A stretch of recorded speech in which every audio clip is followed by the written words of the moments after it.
Eccolo qua.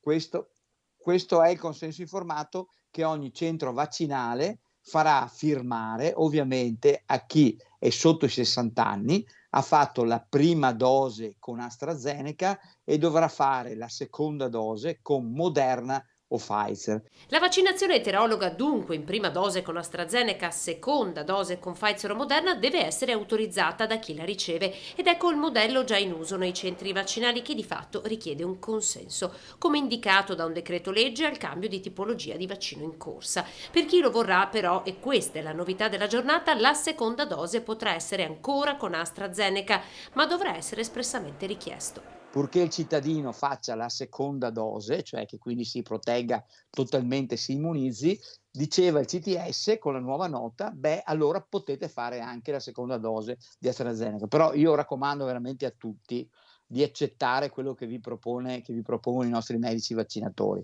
cioè di fare l'eterologa.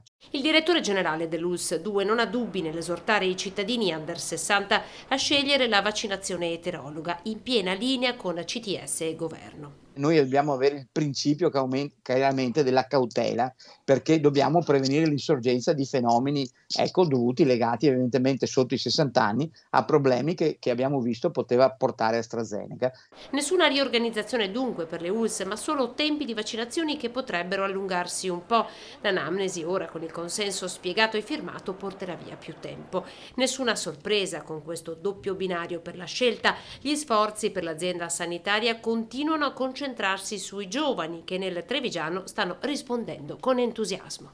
Con quelli, diciamo prenotati, fino ad oggi arriviamo oltre il 45%, 43, 44%, quindi voglio dire un ottimo risultato. È chiaro che bisogna premere, di più, per portare a casa di più, però dobbiamo avere anche vaccini per avere la certezza di aprire ulteriori spazi per i giovani.